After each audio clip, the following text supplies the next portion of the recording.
Les congestions ou accidents vasculaires cérébrales et les conséquences. Elle demeure toujours une souffrance pour le patient et les proches.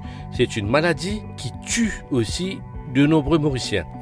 Après avoir défini les AVC récemment, voyons aujourd'hui quelles sont les causes, les facteurs de risque avec le docteur Samou. Premièrement, c'est que un facteur de risque qui est modifiable, c'est-à-dire nos styles de vie, right? Nos façons de manger. Tout le monde connaît qui nous mange mal à l'île Maurice. Beaucoup de sel, beaucoup de sucre, beaucoup de viande, moins de légumes. Deuxième, c'est le stress. Très, très important. Troisième, on va dire cigarette et l'alcool et la drogue aujourd'hui jour. Ou pas mettre à part la cocaïne qui a provoqué un accident vasculaire cérébral aigu. C'est les jeunes, c'est les jeunes, disons, à la boîte de nuit, 30-40 ans, on appelle ça binge drinking en anglais. Je bois beaucoup, je ne suis pas habitué à boire, je ne suis pas habitué à boire. Et là, tout le monde réserve 27 jours pour les boire dans la semaine. Comme moi, il boit sa quantité-là, il boit beaucoup, il fait un accident vasculaire cérébral aigu. Parce que qui fait beaucoup de l'alcool précipite une fibrillation auriculaire, il rentre là-dedans. Et puis, il y a un facteur qui n'est pas modifiable, c'est-à-dire nous l'âge. Nous tous devenons grands et nous tous le même destin. Nous l'avons pour une prix rigide, mais nous avons diminué ça par une bonne alimentation, l'exercice, moins d'alcool, moins ça. Mais beaucoup de papiers aussi décrit l'hérédité et accident vasculaire cérébral aigu. Et puis, on a aussi un facteur très important dans nos pays, un facteur de maladie. Première affaire, l'hypertension artérielle. Mon bédio, là, on a beaucoup de papiers d'écrire qui ces histoires, ces affaires qui nous disent le diagnose hypertension artérielle 140, pas 90, longtemps 89, c'est complètement là, c'est terminé là. Chez les diabétiques, et ben du monde normal aussi, très appliqué chez les diabétiques, nous besoin de descendre cette tension, descendre jusqu'à 13, 8. Et s'il est capable de supporter ce cas descendre un petit peu plus. Juste en contrôlant l'hypertension artérielle, on diminue les risques des strokes aigus par 50%. Il y a le diabète très répandu. Nous visons traiter le diabète très bien. Nous avons beaucoup de médicaments. Très bonne cause, très grande cause d'accident AVC. Deuxième affaire, ça qu'il ne peut pas faire, beaucoup de pays ne peuvent pas faire, c'est surveiller une discipline qu'on appelle l'épidémiologie, c'est-à-dire la graisse cholestérol. Nous basons, juste le cholestérol total, non, ce n'est pas ça que nous devons faire. Nous devons baser de une fraction de cholestérol, c'est-à-dire le LDL cholestérol. Si les patients là les résistants, nous devons donner les autres types de médicaments. Nous avons des médicaments, l'île Maurice, beaucoup de médicaments. Mais nous devons faire dans l'ensemble, nous investiguer, de faire une investigation de un sous-groupe de cholestérol. C'est très important, l'hypertension, diabète, hypercholestérolémie. Et maintenant, si quelqu'un a été atteint d'une congestion, c'est quoi le traitement? Pour soulager le patient, il y a la thrombolyse où on injecte des médicaments pour casser le caillot de sang et ainsi rétablir la circulation du sang pour nourrir le cerveau. Ou plus poussé dans le privé, la thrombectomie où on file un tube dans une artère jusqu'au point de blocage. Et là, avec des médicaments injectés pour casser, retrieve le caillot de sang.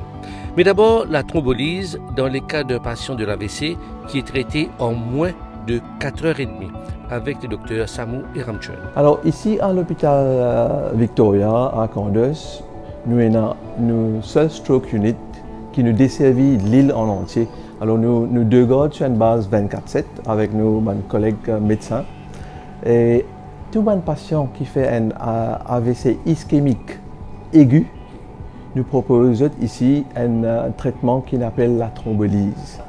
La thrombolyse, c'est quoi? C'est un traitement qui nous est donné par voie intraveineuse, qui est capable de casser un caillot de sang qui bouge pas dans l'artère cérébrale. Là. Alors d'autres patients qui ne sont pas satisfaits des critères de thrombolyse, doivent être traités avec anti-agrégants plaquettaires comme l'aspirine, statine et anticoagulants quand nécessaire. Nous devons comprendre aussi qu'il y a un patient qui finit faire un AVC, c'est plus à risque qu'un patient qui jamais fait un AVC pour faire un deuxième, par exemple, un deuxième AVC. Dans un patient qui a un mild stroke, comment nous dire commun, communément nous disons un accident ischémique transitoire Ça va nous présenter pareil comme un AVC. C'est aussi une urgence vasculaire. Seule différence, c'est que ça va un AIT, comme on dit, un accident ischémique transitoire, de durer la plupart du temps pendant 1 heure de temps. Et après ça, les symptômes disparaissent. C'est un signe prémonitoire d'un AVC qui peut venir assez rapidement. La plupart de ces cas-là, je fais une récidive d'un AVC, ce risque il y a 20% dans les premiers 3 mois. Ouais. Et en même temps, la plupart de ces cas-là, je fais une récidive dans les premiers 48 heures. Nous, à l'île Maurice, ce qui nous fait, ce qui est le traitement plus acceptable aujourd'hui, plus pratiqué aujourd'hui, c'est la thrombolyse. La thrombolyse. Mais, C'est quoi ça? la thrombolyse, c'est que ces patients-là, ils présentent, ils font un accident vasculaire cérébral aigu, ils présentent avec nous dans les temps voulus, qui normalement aujourd'hui sont les moins qui 4,5 heures, 4 ans et demi. Si les tombent de tous nos critères après l'imagerie, il y en a beaucoup de critères de thrombolyse. C'est-à-dire, nous administrer un médicament. Aujourd'hui, nous pouvons éviter Necteplase à la clinique Royal Green. Nous donner un médicament qui peut dissolver sa clotte. Là. OK. Mais, Une injection, ça? une injection intraveineuse qui est pratiquée par nous, c'est le médecin urgentiste en collaboration avec un neurologue. L'autre qui appelle l'accident vasculaire cérébral aigu, qui nous appelle patient-là, l'indormie, right, à soir, l'indormie à soir, disons vers 8 heures, l'lever le matin avec un accident vasculaire cérébral. On appelle ça accident vasculaire aigu de réveil. Mais ça, nous ne connaissons pas. Est-ce qu'il fait ça avant, il applique ça. Alors, ça qui nous fait, nous, aujourd'hui, à Royal Greens, nous performons un MRI. Et nous avons nos critères diagnostiques pour nous dire que cette malade-là est encore capable de thrombolysable. C'est-à-dire, si pas l'in fait ça plus que 4 ans et demi, soit l'in fait ça within nos périodes qui nous capable de thrombolyser. Alors, ici, nous faisons ça. L'imagerie est développée beaucoup aujourd'hui pour nous capable de dire où ça. Les médicaments là, les pour dissolver les cailloux, aujourd'hui, probabilité au 110 moun, 32 pour les récits dissolver. La thrombolyse, c'est avant 4 ans et demi. Après 4 ans et demi, si pas débouché, aujourd'hui, nous avons un traitement qui s'appelle hybrid therapy. Normalement, je peux faire ça pour toi. On donne une thrombolyse, all right. Vous trouvez des pannes pour imagerie panseuse, nous recommandons thrombectomie.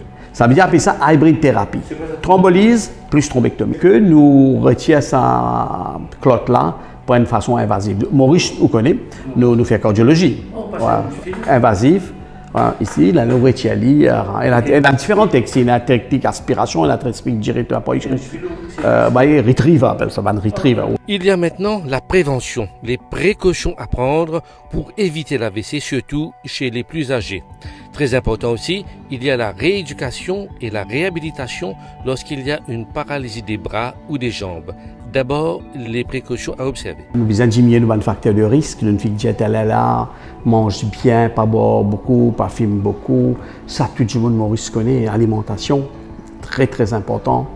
Et deuxièmement, nous devons bien important, c'est que les gens qui ont l'hypertension artérielle, vous êtes conscient de contrôle de l'hypertension, maladie cardiovasculaire et lipidologie, le cholestérol et ça. Ici, par exemple, au stroke unit de l'hôpital Candos, se fait par une équipe pluridisciplinaire qui consiste de médecins, de nos infirmiers, de nos physiothérapeutes qui continuent à faire la réhabilitation de patients paralysés.